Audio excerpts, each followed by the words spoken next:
Greetings, baseball fans. We are the Sports Kings from Queens. I'm Gino, joined by my co-hosts Kevin and Darren. Today's Monday, March 31st. This is episode 162. This is our baseball preview show. Please catch us wherever you get your podcast. Make sure to like, subscribe, follow us on Facebook, follow us on YouTube, follow us on Instagram. Give us a look, join our pages. We'd love to hear from you. Send us some comments, thoughts. We're making picks tonight. Make some picks with us. Tell us if you think our picks are good or not. We're gonna go around. We'll go around the league. We're gonna make some over/under picks. We're gonna pick who we think are gonna make the playoffs. We'll give you some MVP, Cy Young kind of stuff at the end. We're gonna start it off. We'll preview the local teams. We'll start it off with the Mets. Kev, Soto's here. Yes, he is, and off to a good start for the Mets. Like I said, obviously Soto was a big one. 15 years, $765 million, unbelievable contract. But Steve Cohen wanted him and got him. Other additions, of course, Clay Holmes, as they try to convert him into a starter. First outing, a little bit wild with his control. Let's see if he can settle that down.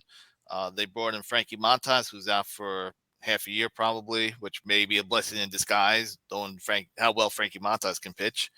AJ Minter to help shore up the bullpen. They re-signed Manaea, Stanek, Alonso, and Winker. They made the trade for Jose Siri. And, this is a team that's ready to take off here. I think, me personally, I like the bullpen. I like Edwin Diaz. I think he's going to have a much better year this year than last year. I think coming off the knee injury, I think it took a little time to really settle in, but I think this year he'll be better. I like Minter as a lefty out there. You've got guys like Stanek and Reed Garrett, Jose Buto, Daniel Nunez when he comes back up, once he's healthy. I think they've got some depth in the bullpen. The offense is going to be terrific. I mean, you're looking up and down this lineup, especially when Alvarez comes back healthy. I think that just helps to lengthen the lineup. Even though Torrens did hit a home run tonight. The question is going to be the starting rotation. We all know that. Senga, after missing most of last year, can he bounce back to pitch like he did in 2023? The health of Montas. Let's see if Manaea can repeat what he did last year. Is last year an outlier, or did the Mets find something when he dropped the arm angle? Can Peterson be consistent? Can Holmes make the transition? All this stuff. If those don't happen, then are Braden Sproat and Blake Tidwell going to come up and do the job, or are they going to have to go out at the trade deadline and make a trade for Cease or Kane if the Padres fall out of it, or another starter? So, guys, what do you think about the Mets? Well, jumping in, I mean, pretty much like you said. I mean, keeping Alonso and getting in Soto and outbidding everybody for him was huge for this team. The whole thing with the Mets, it really comes down to that starting pitching. Last year, it seemed like it worked. The clinic, it seemed like, not perfectly, but it seemed like it worked pretty much for a couple of guys, especially the Manaea going to the sail arm angle type thing seemed to really, really work. And Severino bounced back, and you saw a lot of nice things with the team. Now you're going to find out if, Stearns is just a guy that really overly believes in himself, or if he had fool's gold, or if he really has something that's going. And I know that in Milwaukee he had good pitching, but let's be honest. You can't say that Woodruff and Burns, I should say. I always call him Burns shouldn't be solid. That E makes you want to say Burns every time. Same for me. Maybe Burns. What else spells their name with an ES? Get the hell out of here with that crap. Burns. They both have talents, and it's not like Burns fell off when he left Milwaukee. And Woodruff, we don't know yet. We'll find out when he comes back from injury. The guy I want to see play is Acuna. I don't understand why they just can't give him the second base job and let him go. And the detraction on this team that I think will hurt the most is Iglesias. He just seemed to be a heart and soul guy that you let go because of a minor league contract. And I don't understand it. And we're going to find out a little bit more about Lindor. Lindor was awful the first 2 months, I guess we'd say. And then he was on fire the last 4. Let's see what happens. He got off to a sluggish start in the first series. That doesn't mean anything. You're playing the Astros. But it's a hitter's park, but they still didn't hit. But they came out tonight with the hitting shoes on. So we'll see what happens there.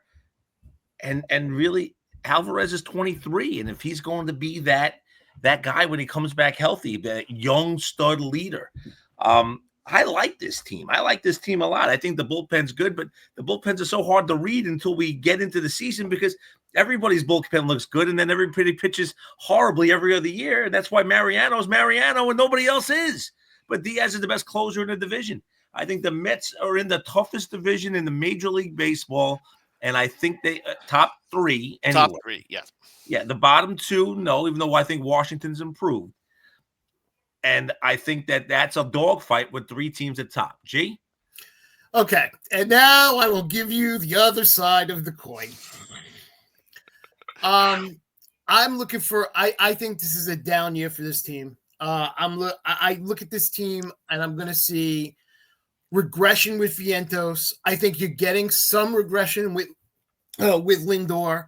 I don't think you're getting the Lindor that you saw the last 80 games this season last year. Again, I don't think the offense becomes a problem. Okay, I don't, because I think you have enough other players offensively that are okay in this lineup to take care of this.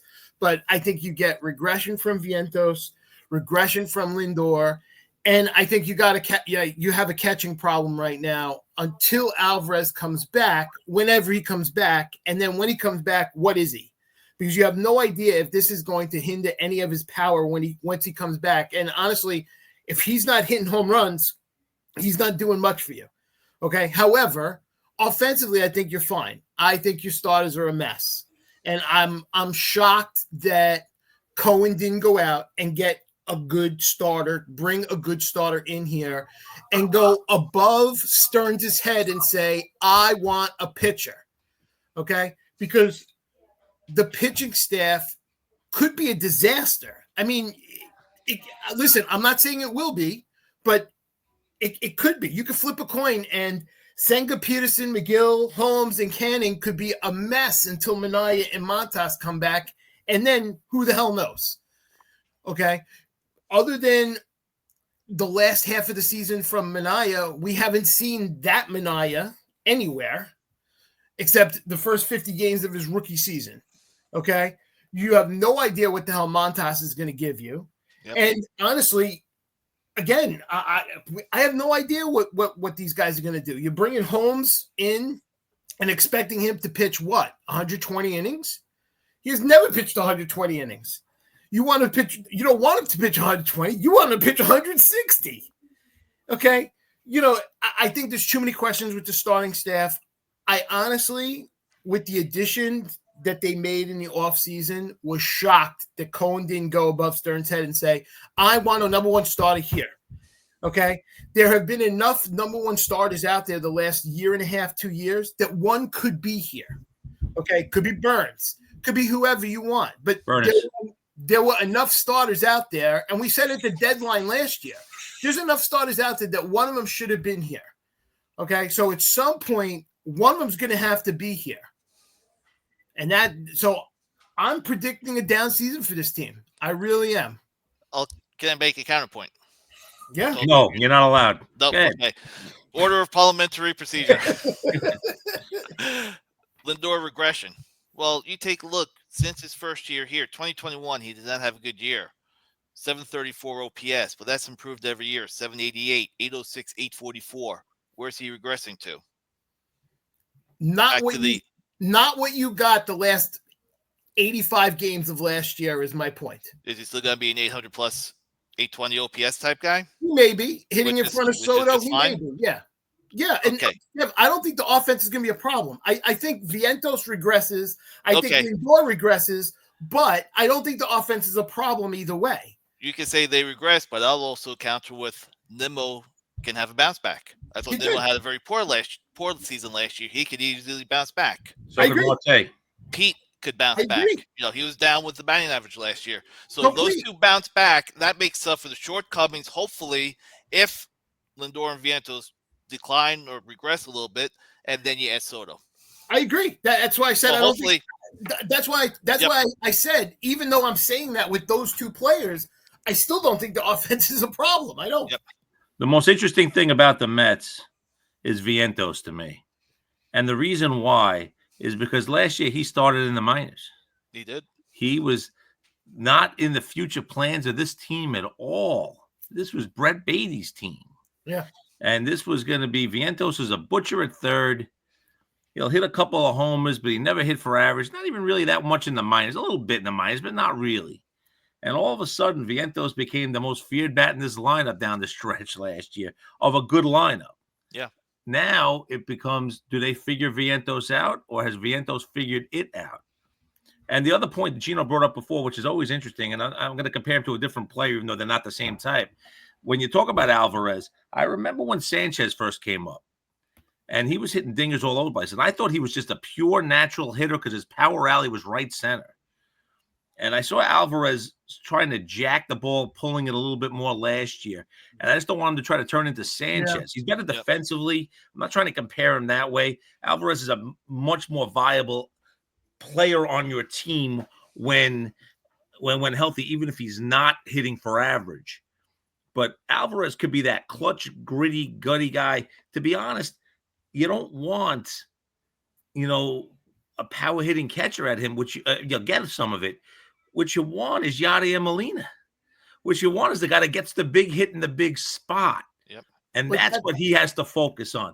A little less about trying to be the home run guy and a little bit more about just trying to be that natural hitter. If he does that, because I like his approach when he's on. He has like these streaks that all these guys do, but he has some that are really dramatic. And when he's on and he's on the ball and going the other way with it, it's really cool. He just has to start doing that on a regular basis. For 2.5 weeks, nobody can get him out. Yeah. And then all of a sudden he'll go 1 for 20 with 12 strikeouts. Yeah, and just look lost at the plate because he's stepping in the bucket and trying to hit everything over the left field fence. Yep. And that's where he has to go. But Gino, your point on the pitching, I think all three of us agree on it. No doubt about it. Stearns thinks he's a genius. We're going to find out if he is or if he's just an arrogant guy. We're going to find out. I agree. That's really what it comes down to. There's not much more to it than that.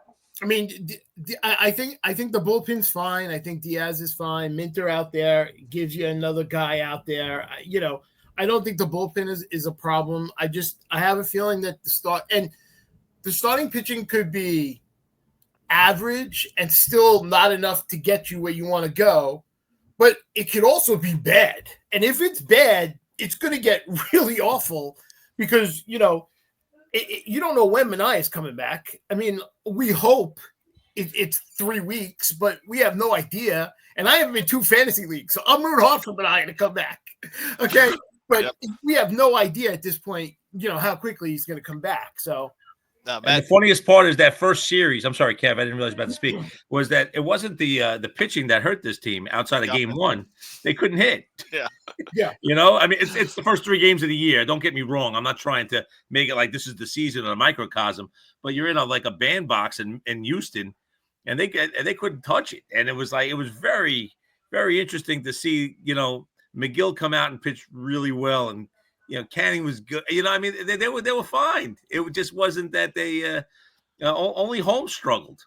The other pitchers pitched well in that series. And listen, my thoughts on the starters and everything have nothing to do with the first 3 games. This is overall analysis. I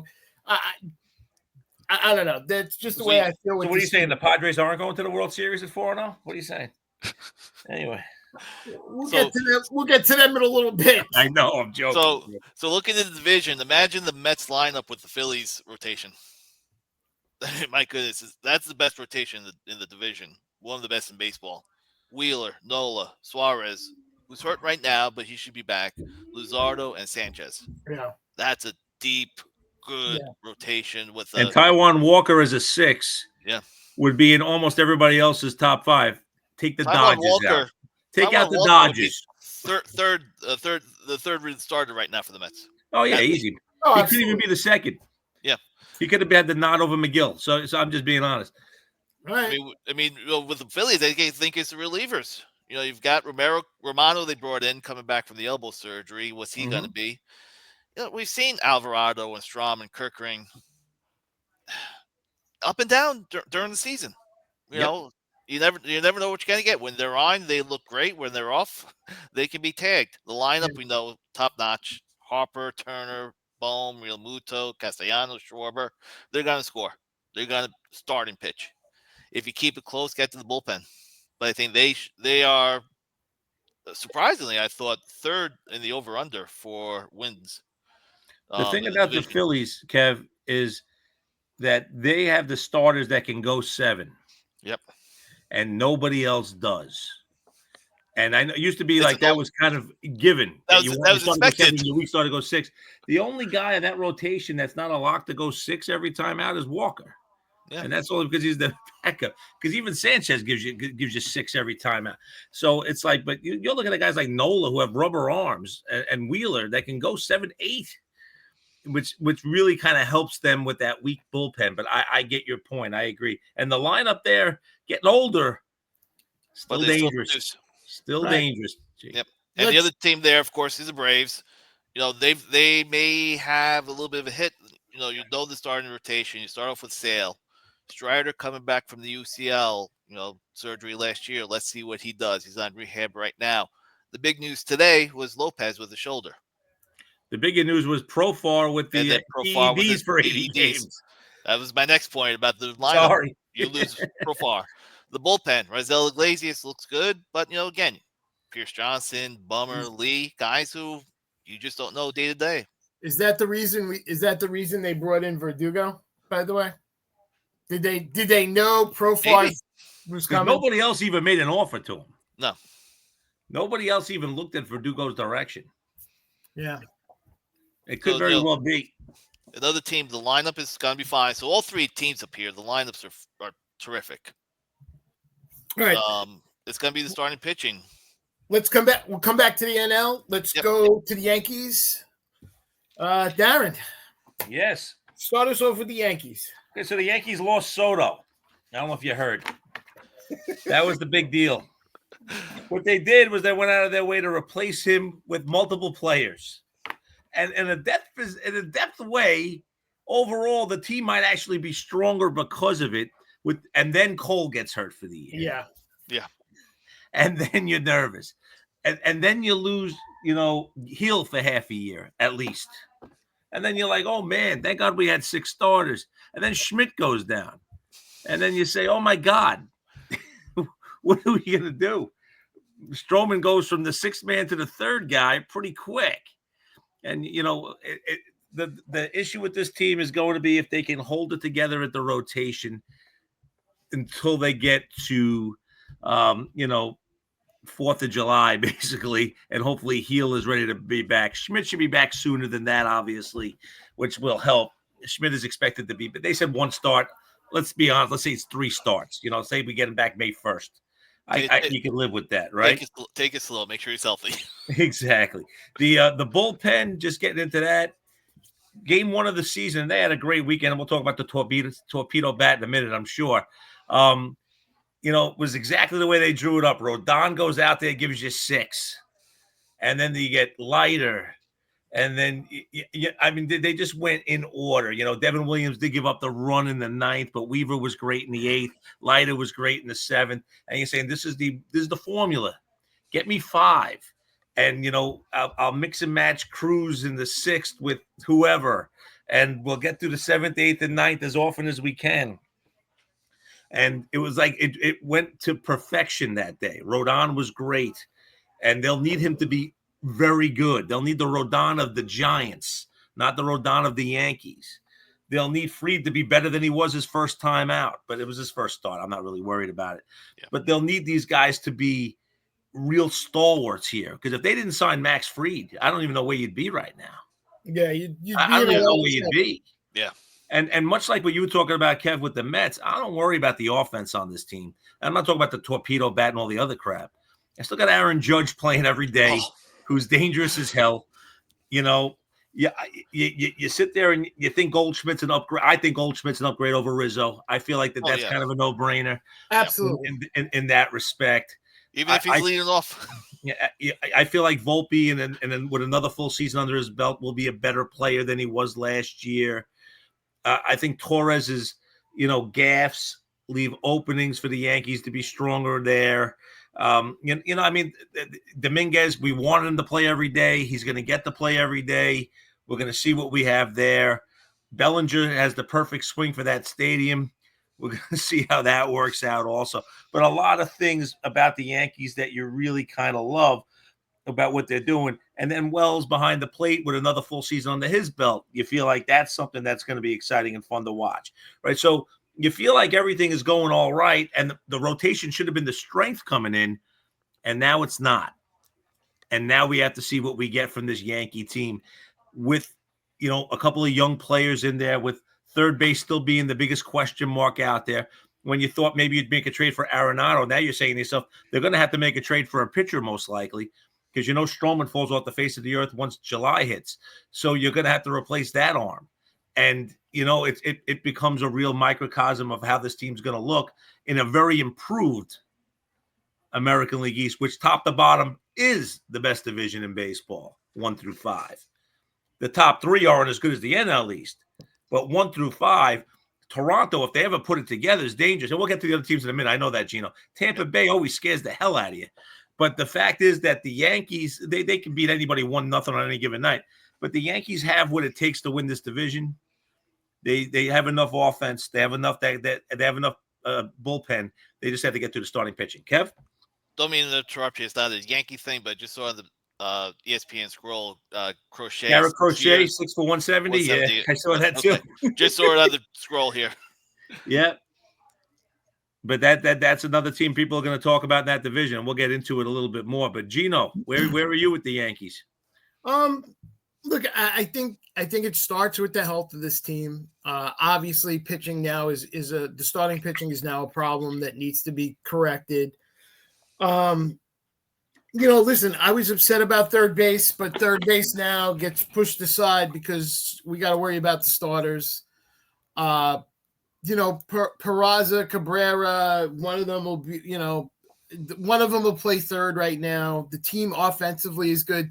Stanton, I don't like the fact that Stanton's maybe gone for the year. We'll see how deep into the season until he comes back.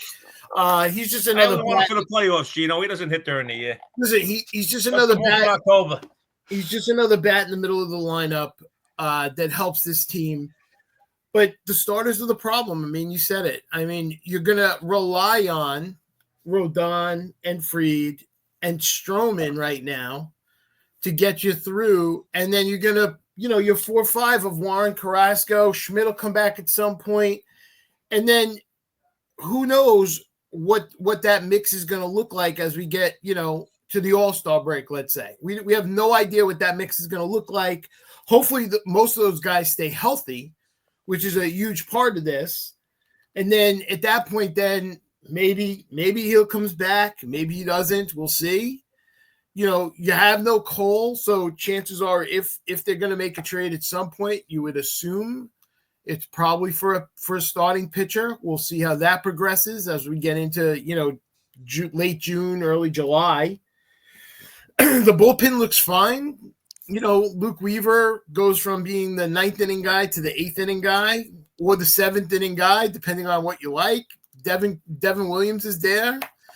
Not a lot not to like about offensively. You got getting a full season out of Jazz, which is a huge thing for me anyway. I wish they bat him first, but I get the whole new batting order kind of. Yeah, Goldschmidt's got that blazing speed up the baseline. So does Wells. Listen, it's going on all across baseball. It's not the baseball we grew up with, but it is out there. And when you're putting your best hitter in the 2-hole, you don't want the guy with speed up top because you're not going to run him anyway with the best hitter coming up in the 2-hole. So I get it. I don't love it, but I get it.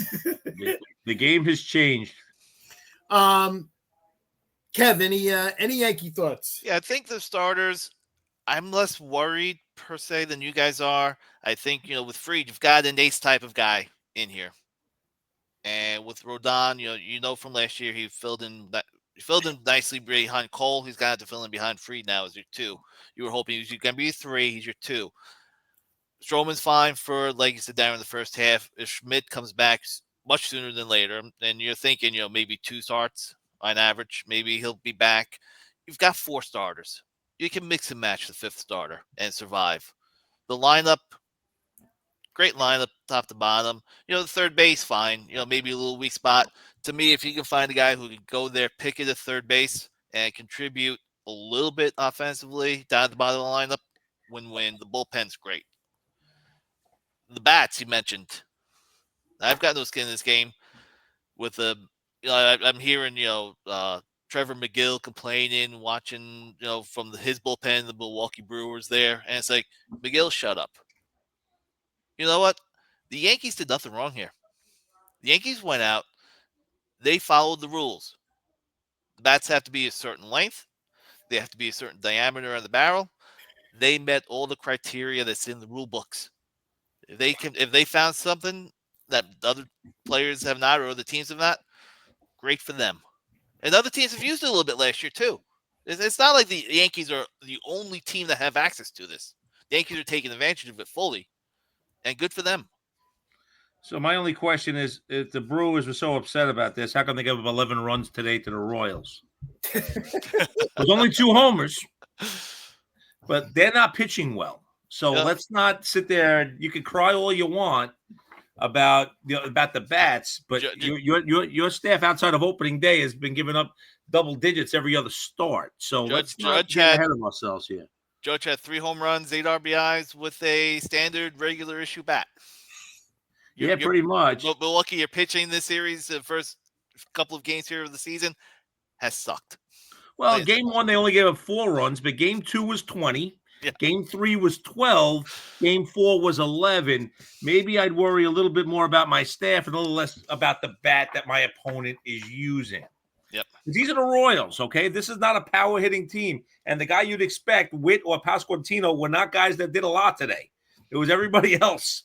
Yeah. So, let's I'm just, listen, the torpedo bat's the torpedo bat. It's all up to specifications. They're looking for stuff to talk about. That's what they're going to do early in the season. If they ban it or they say it's an illegal or move, then fine. Then tell us. If it's not, then shut the hell up and get your own torpedo bat. If it's illegal, it's not illegal the way the rules are written right now. I know if they want to change it and say, "Yeah, listen, there's something we didn't realize. This is a little bit, where you want to move that. That's not right. Fine. Otherwise, everybody else hire a physicist to freaking build a fucking match. Exactly. God damn it! I need Dave Portnoy with his Red Sox, hat on, crying about it. Guys, I hate that guy. Anyway, we move on. All right, so let's go. We'll move to the NL. We'll do NL preview and picks. So we'll start it off. NL East. Kev, you started talking about it before. You mentioned the Mets. You mentioned the Phillies. We started talking a little bit about the Braves. Darren, those are the 3 to talk about. Washington will be much improved. They've got some of the young guys, especially in the outfield. But, they're still another year or 2 away. They still need to fill in more of the holes, and the Marlins are the Marlins. What playoff teams do you think happen in this league, Kev? In this division, I think they get all 3 in. I think the Phillies win this division. I think the starting pitching is just much stronger than everybody else. That gives them the edge. And I've got the Mets second and the Atlanta Braves third. Okay. Darren, any thoughts on the NL East? To me, it's a 3-team race as well, but I only have 2 of them getting into the playoffs. I have the Mets winning the division and the Phillies getting second place. And that was before the Profar stuff and all that other. I just think, listen, the Braves are really counting so much. They didn't go out and get anybody outside of Profar, really. Counting so much on the injuries returning. And when you have a pitcher that hasn't pitched that you're counting on so heavily, like Strider, to be that guy, and then Schwellenbach was a fine last year. I'm not saying he isn't, but you got other young guys you're kind of banking on. I never thought that much of Lopez to begin with. I always thought he was good. I think they overrate him a little bit, in my opinion. Iglesias is a good closer, but they lost a couple of guys in that setup role, like Minter. Yep. I kind of like the Phillies. I just think I think the Mets are going to win the division, but this Philly team is very dangerous. I love the rotation. I can't go against them. So I have 2 teams out of this division. Okay, and I have 1 team. I only have the Phillies winning the East. I don't have the Mets. You're really down on the Mets this year. Wow. I told you about the Mets, and honestly, I'm down on the Braves too. Darren, I think they are relying very heavily on Strider coming back and being a force, on Acuna coming back and being a force. And listen, the time And he's not supposed to be running this year, too, by the way, they said, which just changes a little bit of the dynamic. They're coming off Riley being injured last year. This is a team that relies heavily on a lot of those guys, and they're not there. We saw a good dose of Schwellenbach last year to think that he's going to be good, but I don't know how good he's going to be. Let's see when he throws 80, 90 innings. The guy they brought in yesterday, AJ Smith-Shawver, another run-of-the-mill starter from a brave pitcher, but that doesn't mean anything to me when he's giving up 5 runs in 4 innings. Iglesias is good in the back of that pen, Darren, but the pen is not the rest of that bullpen is not what we've seen before. I agree. Well, and I also think that Michael Harris Johnson is inconsistent also. He has really good stretches and he falls apart too. And that's another bat they count on in this lineup. And now they lose Profar. Yep. To go along with Harris's inconsistency.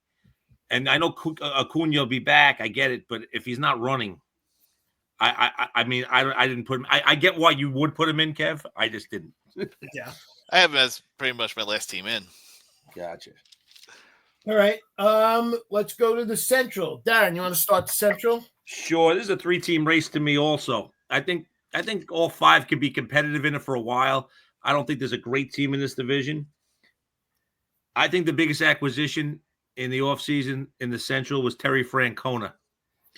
And I'm taking the Reds. Took him last year, too. I was a year early. I'm doing it again. Clay Dillon proves to me he's a great young nucleus. They have good arms. Not great, but Brady Singer, I think, might help. By looking at the smiles across from me, I think we might have all liked the Reds this year.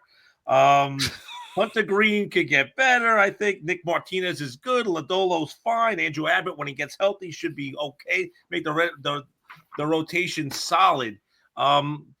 They need a great Alexis Diaz in order to kind of do this, and he's hurt right now, so they'll need him to come back. But they helped out in the later innings with Taylor Rogers and Pagan, so I thought that was pretty good, plus Barlow and Ashcraft.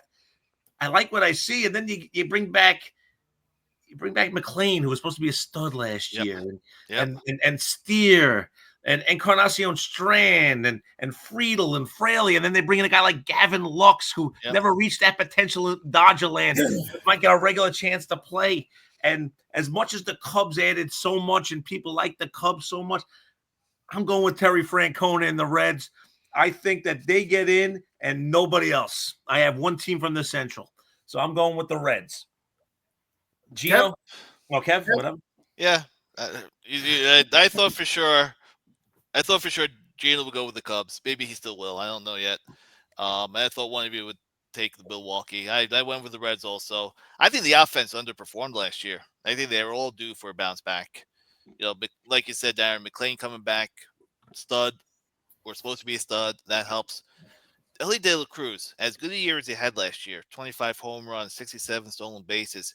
He also struck out 218 times and hit 259. Yes, he did. Imagine if he can learn the strike zone just a little bit. Cut down the strikeouts to 170.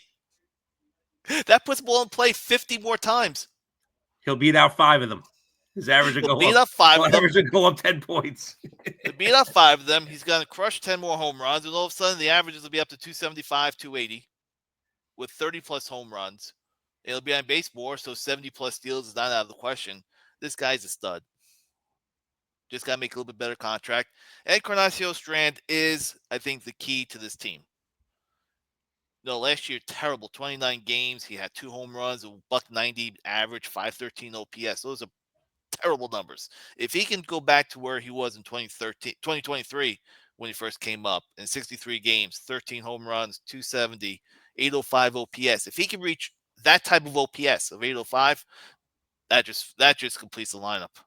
If he gets to 780, I think it's a win for this team. Yep. I'm not trying to be funny, but I don't even think he has to get over 8 because there's enough offense on this team. And you mentioned the other players. I mean, this is a very long lineup. Yeah. And if the starters just give you a little bit, and the division's not the strongest. No, I think they can very much. Despite how St. Louis has started off, no. Very true. Gino? I can't hear you, Jake.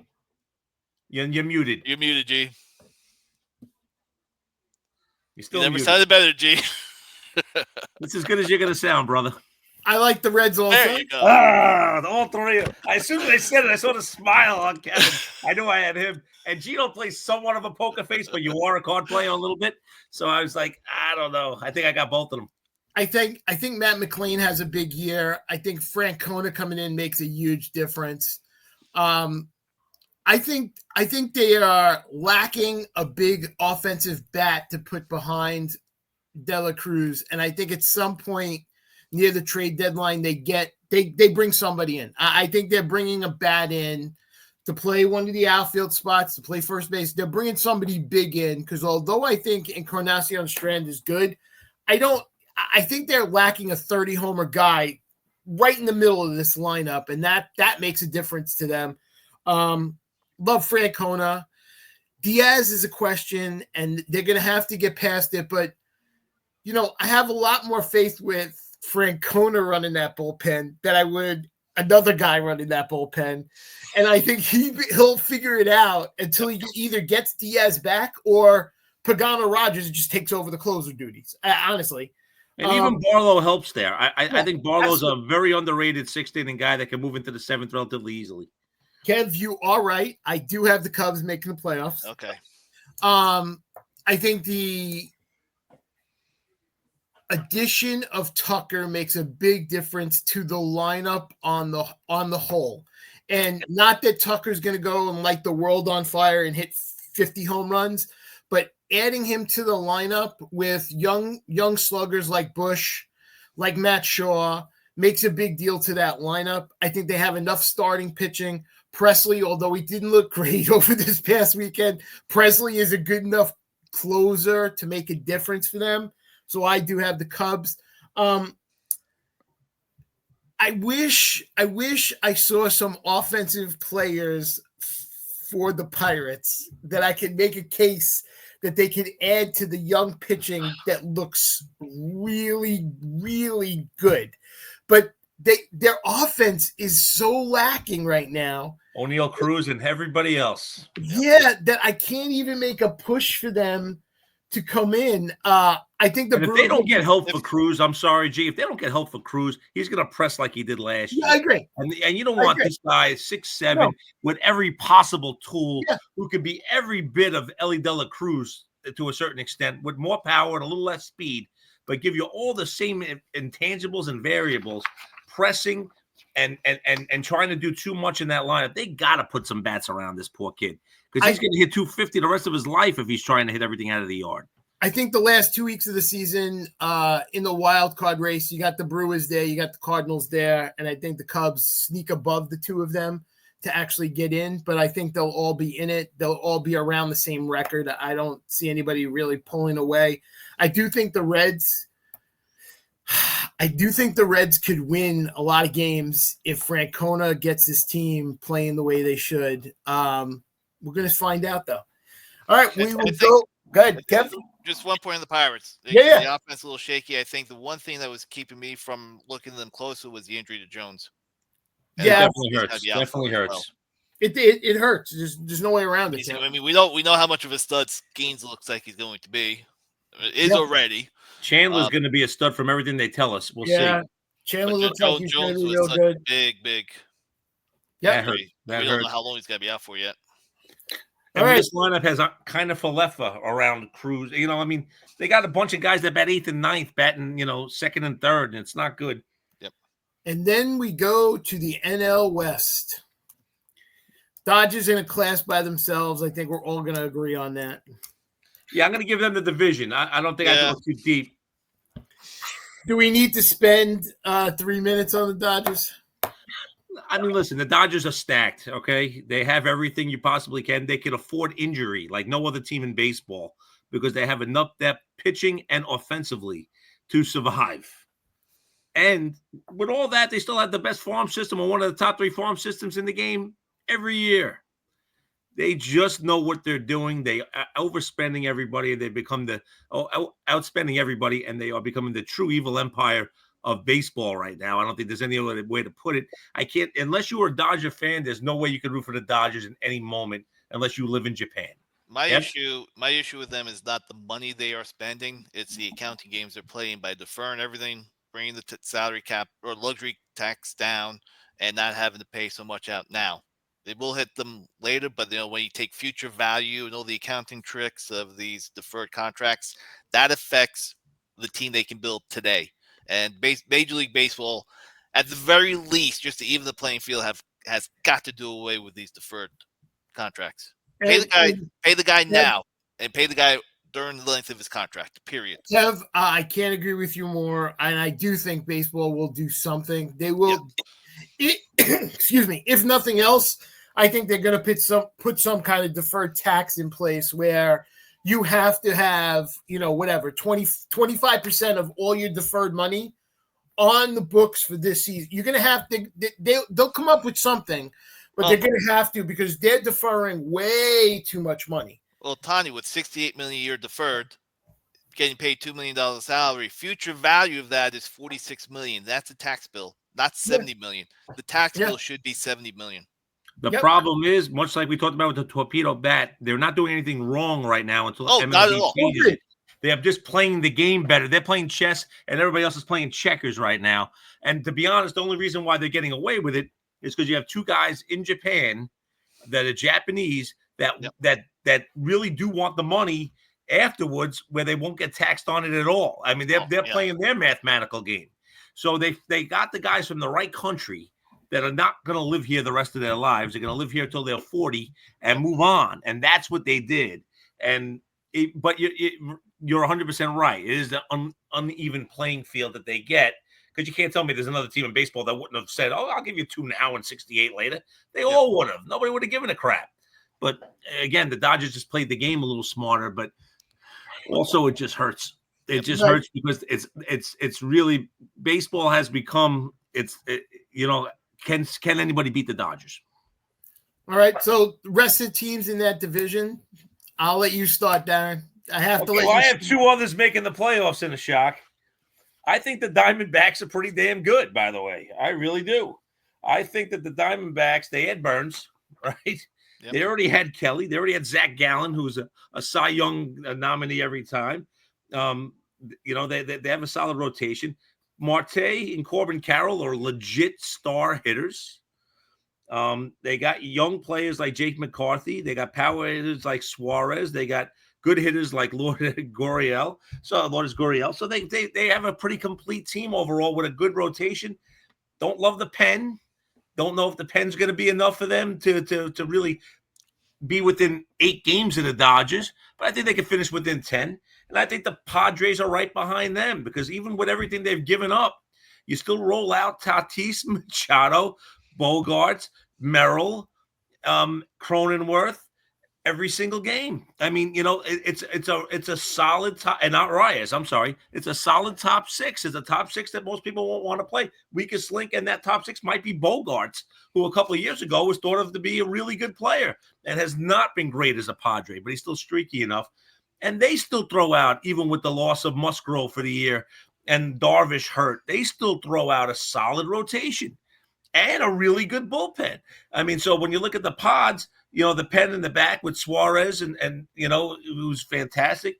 And why am I blanking on him? The big kid. Strada.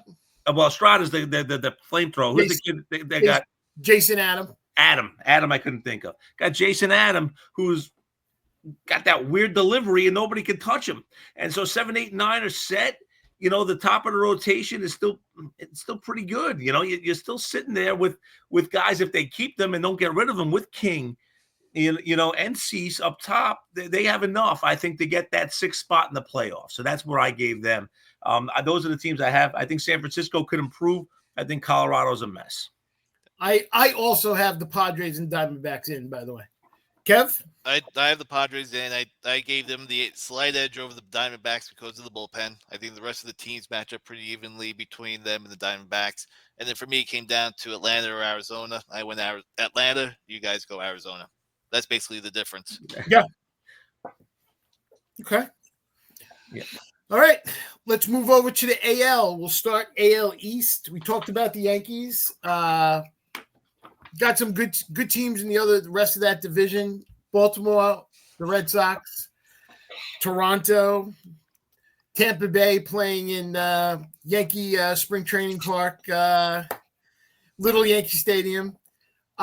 Listen, I think the Orioles are a good team.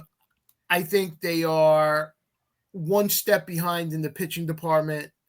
I think they need to establish some of these young position players so that everybody is now counting on them to put up stats. They have touted these guys for 3-4 years, and I'm talking Rushman and Mountcastle. You know, we've seen it from Gunnar. We haven't seen it from everybody else yet. But all of these guys need to produce on this level. Otherwise, they're going to be stuck in second or third place in the American League East. I think the Red Sox did a lot this offseason to move to the next level. Get Garrett Crochet, we just mentioned. Position-wise, the Red Sox are stacked. They have Roman Anthony's coming in the outfield. Christian Campbell's already here playing second.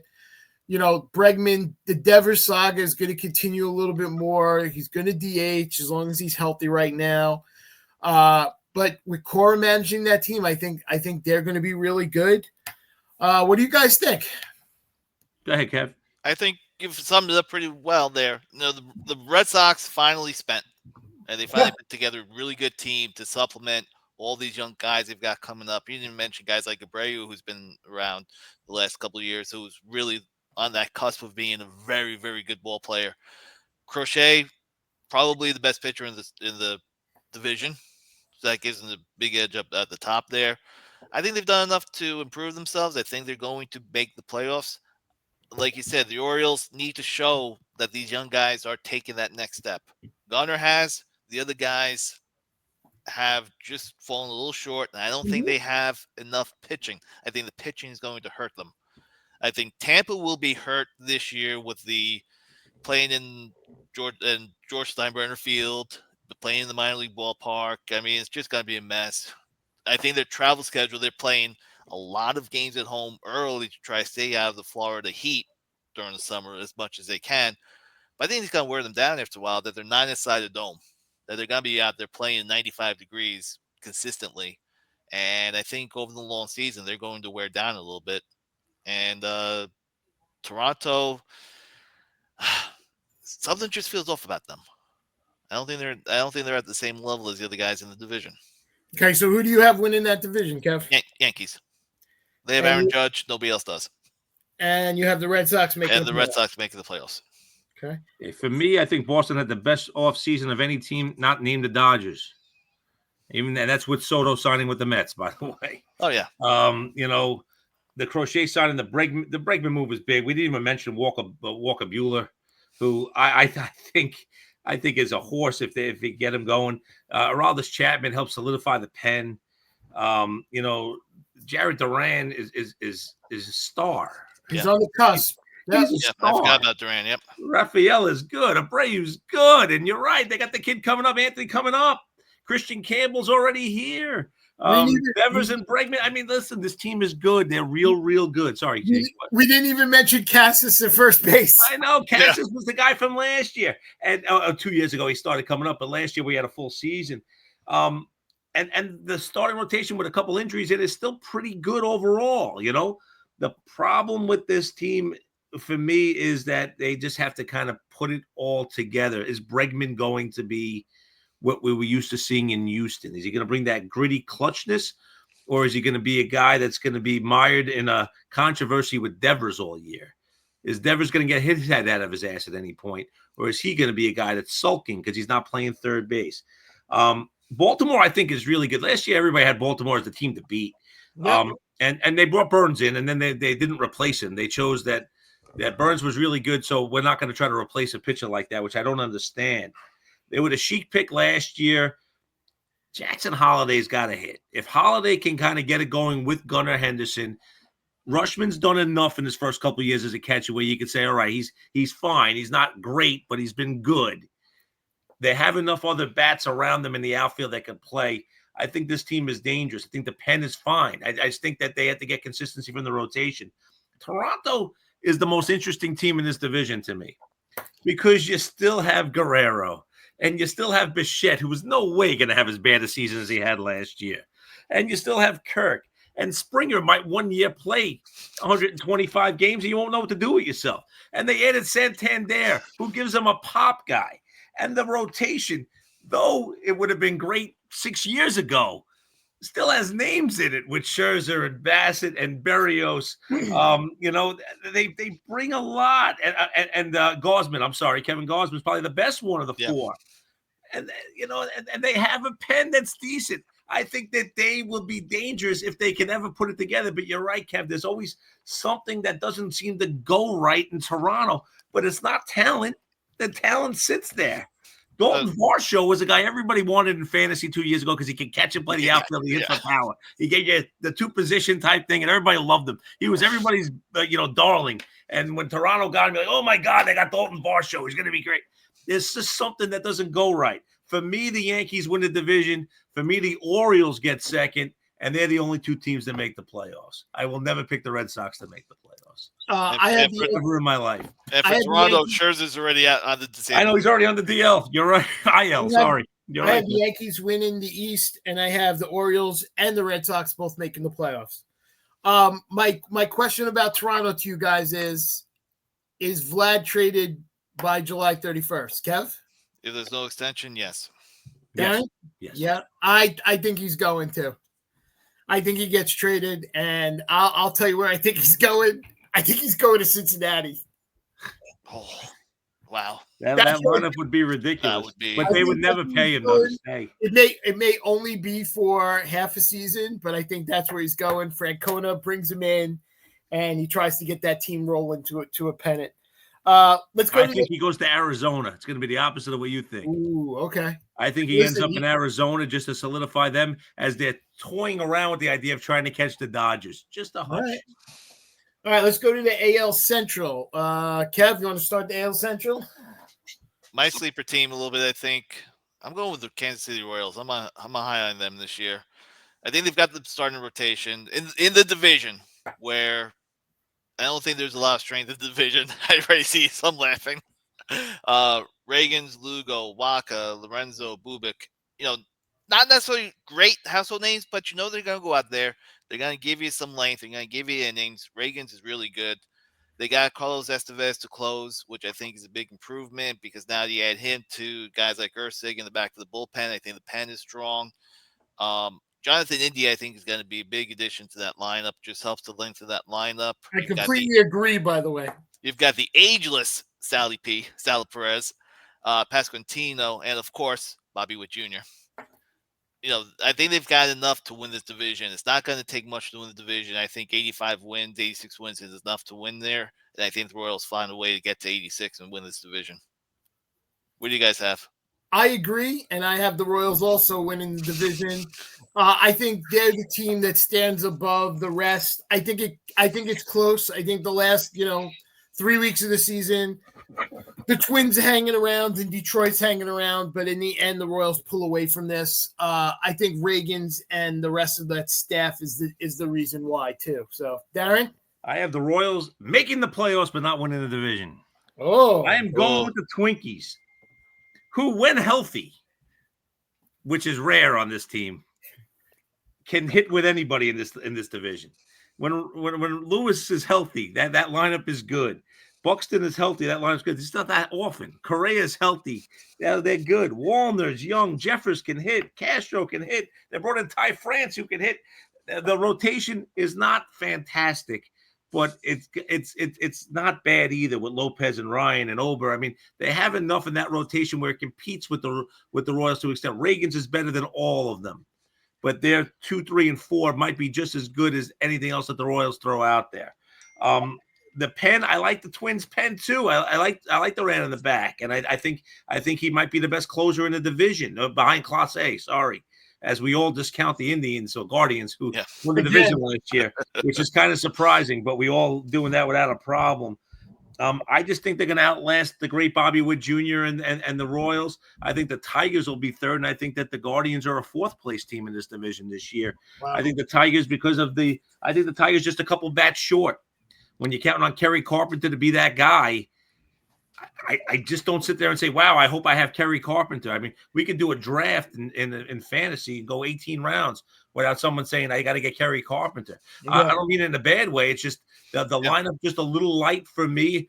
The Twins, if they could ever stay healthy, I think can win this thing by 4 or 5 games. Since they won't stay healthy, I think they'll win it by 1. I'll take the Twins to outlast the Royals, both teams in the playoffs.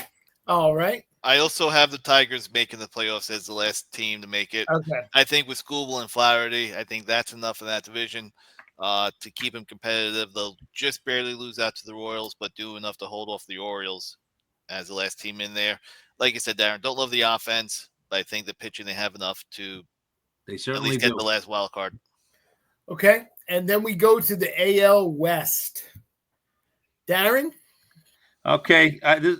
The West is interesting because everybody loves the Rangers this year. Everybody's discounting the Astros. Love the Rangers because Bochy does the every other year thing, and they got all those players. And then in the series 2 years ago, I'm taking the Mariners. I love the rotation. Gilbert, Castillo, Wu, Miller, and then when Kirby gets back, they have the best rotation top to bottom in Major League Baseball, in my opinion. I think it might be better than the Dodgers. I love this rotation. I think Munoz is fine in the back end of the pen. I think they have a couple of other good arms. They have a star in Julio Rodriguez.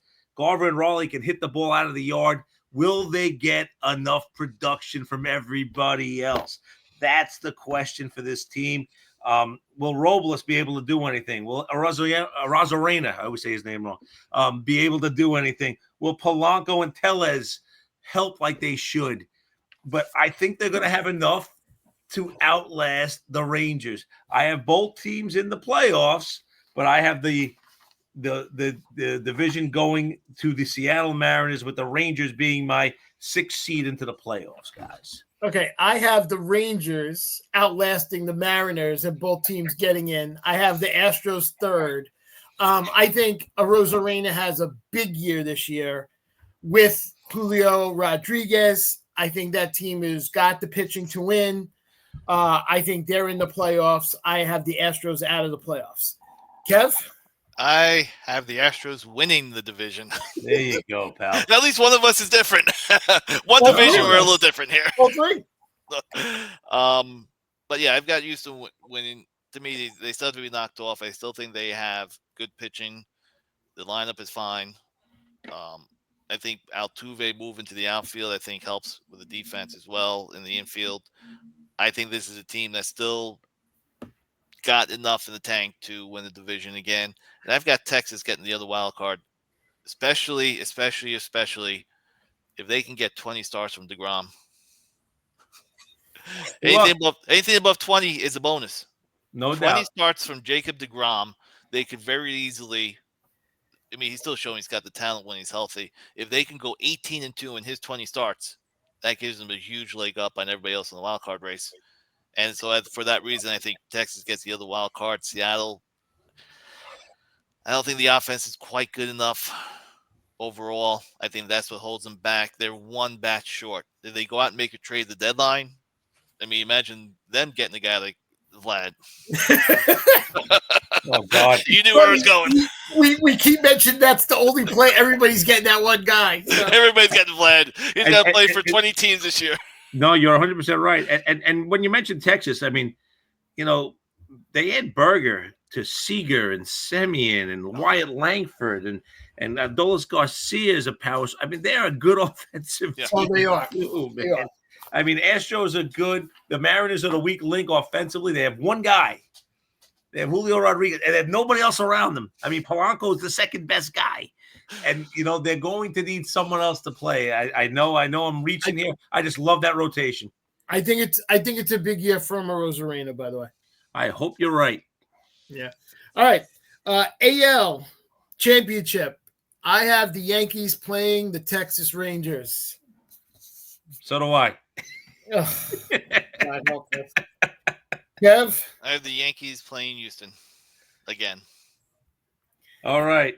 National League. I have the Dodgers playing the Phillies. Gino, I hate you. I have the Phillies and the Dodgers also. I have the Dodgers and the Mets in the rematch. Okay. Who wins it, Kev? Dodgers. Dodgers beat the Mets. And who wins in the American League? Yankees.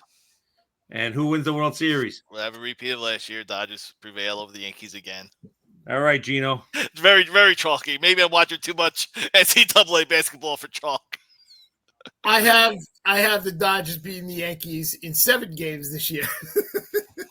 And I have the Yankees beating the Phillies in 6. Nice. I have the Dodgers not making it. So there we are. Okay. American League MVP, gentlemen. Okay. I have Aaron Judge. That's a hard pick. If we go with Julio Rodriguez as the other guy, if I'm not taking the chalk. If we're not, can we all agree Judge and Ohtani? Yes, but I have a second guy for each spot. I have a second guy for both spots also. I would go Bobby Witt because I've got the Royals winning that division, so I think he'd be key. And I think Soto's going to have a big enough year. He'd be my second choice behind Ohtani. I have Julio Rodriguez and Ellie De La Cruz. Gino? So I also have Judge and Ohtani. Big shock. Yeah. All 3 of us do. 90% of America has those 2. I know. I didn't really go deep into second guys, but I will take Harper in the NL, and I will take I'll take Bobby Witt as second place in the AL. That's where I'll stand. At least we're mostly different in the second picks. Not completely, but mostly. Yeah. Okay, Cy Young. Okay, I got Logan Gilbert winning it in Seattle with Cole Reagans finishing second right behind him. Kev? I've got Scooble winning it with Reagans finishing second. And I have Garrett Crochet winning it, so at least we have somebody different. NL Cy Young? I have Zach Wheeler winning it with Chris Sale behind him. Kev? Unfortunately, I have the same exact order. Wheeler and Sale in that 1-2. And I have Wheeler for the sweep. American League Rookie of the Year. I have Jason Dominguez outlasting Christian Campbell. I'll take Christian Campbell. I also have Dominguez. I think he comes up big for this team. NL? I have Matt Shaw beating out Sasaki. Kev? I think Sasaki winds up winning this one. I'm taking Dylan Cruz from Washington. Yep. Okay. So everybody has the over-unders? We do. Yes. We're going to rotate, right? We're taking 5 teams. We're going to rotate. I flipped coins. Thank goodness. Wait, we didn't witness this. And by the way, how come every time I flip coins, I come in third? I don't understand. Darren, you have 1. Kev has 2. I have 3. I don't understand how come I always come in last when I flip the coins. Okay. Can't even try to cheat. Okay, I'm going to start off with an over. I'm taking the Reds over 79.5. I pick them to win the division. I might as well take him to do this. There's one of mine. I'm going to take my other division winner. I'm going to take the Royals over 82.5. Thank you both. I appreciate your thank you. We're all going to be scrambling by the 5th round. Thanks so much. I appreciate it. I'm taking the Padres over 85.5. And I have crossed out 2. I've crossed out 2 of mine now. So there we go. Darren? I am going to take, I'll go under. I'm going to take the Brewers under 82.5.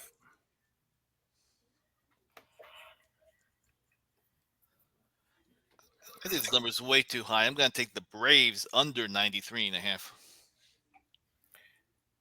You know, Kev, I love that one, by the way.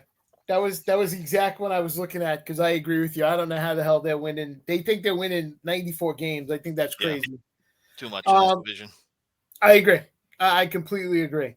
I am going to take the Rangers over 86.5.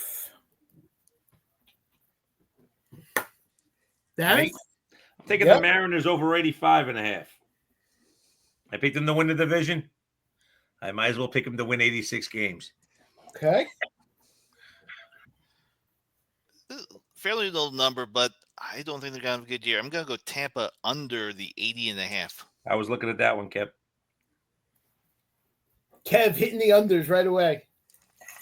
They got one over, two unders. I think the number is too high. I'm taking the Dodgers under 105.5. It was a big one. Yep. I think it's just too high. I think they win 100 games, but they got to win 106 games for that bet to hit. I'm not seeing 106 though. Darren, taking the Cubs under 86.5. And I was saving that. I'm coming there. You're taking the over. I will. Not yet, Kev. I like that Cubs pick. I'm going to go. Gonna stay in the NL East. I'm gonna go Phillies over 90.5.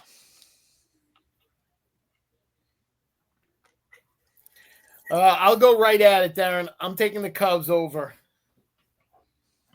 I think it's close. I will tell you that. All right, Darren. I'm finishing with the Yankees over 88.5. Wait, hold off. We're going to do the Yankees Mets after this. So I'm not going to touch the Yankees. I'm going to take the Orioles over 86.5. Under. Over.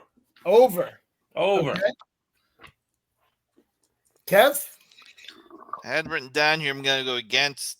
I think it's Darren. I'm going to take Seattle under 85.5. You are. Okay, and I'm going to take the LA Angels under 72. I think they're a mess. All right. Yankees are at 88.5. Darren? I'm taking the over. I think they're a 93 win team. Kev? Over. I also think they're over, but I think they're just over. I think it's 90. And the Mets at 90.5. Kev? I'm going over. I'm going to go under. They'll be in the high 80s. I'm going under as well. I think Gio's got them at like 72 and 100. 72 and 90. No, you want it? I have them. I have one in the division. Kev, I have them at 84. Yep. That's where I have them. So I have a 92. So I don't have them over by a lot, but I have them over. You know, I'm the one that only has one team from the NL East making a playoff. So yep. All right, that concludes over unders picks. We did a preview. We went through the Yankees. We went through the Mets. Any other final baseball thoughts, guys, before we close the preview show out? Just in general, the American League, you take away the White Sox, the Angels, and the A's, who look like they're just terrible. You realize everybody else is somewhere between 79.5 and 88.5 wins in the over-unders? Yeah. That I've never seen anything that compact preseason in over-unders. I mean, all 12 of the teams are within 9 wins. Yeah. I mean, they're the Vegas, the odds makers are expecting a real dogfight all year. I hope it happens. Before the Cole injury, Yankees were 4 games higher. Yeah, they were. They were 92.5. And the National League SQ, the Dodgers are so far above that everybody else gets spread out there. That's the problem, Kev. You're right. Yep. The American League also has the Rays playing outside. You got the A's not having an Athletics. I'm sorry, not having a city to even be named after. There's a lot of weird things. Yeah, the Angels, who used to be big spenders and now just have mediocre young talent. It's not even good young talent. This is the team that spent the money on Pujols and had Trout and had Ohtani and spent all this money with nothing to show for it. And now they're sitting there trying to figure out who the hell they are. And it's interesting. I still think top to bottom, the best division in baseball is that AL East. I think the top 3, the best division in baseball is the NL East. And I think the most fun team, and I said it last year, so I'm repeating myself, I think the Reds are going to be the team everybody wants to watch. And I think it'll slowly turn into the Pirates as they get healthy and get a little bit more offense on their squad. I think the Pirates and the Reds are 2 teams that are deemed to start getting very competitive with each other as we go forward. What are you shaking your head at? I'm just reading this thing here. Freddie Freeman not in the lineup today. Hurt his ankle slipping in the shower. There you go. Jeez. Yep. Kevin, that would keep you out for 2 weeks. What are you talking about? All right. Season ending. I think that concludes the baseball preview show. Darren? Yeah, anything else before we wrap up, Kev? Nope. Freddie Freeman slipped in the shower. Okay, we are the Sports Kings from Queens. Darren with Kevin Gino talk about the wonderful, wild, and wacky world of sports. The wacky world where 4 games into the season, we're talking about torpedo bats. Please download the podcast anywhere you can get a podcast, whether it be an Apple products, TuneIn, Spotify, whatever you like. We post a lot on social. We put a lot of clips up. Like them, share them. Tell us what you want to see more of. Tell us what you want to hear. Tell us who you like in baseball this year. And without any further ado, may your sports be with you.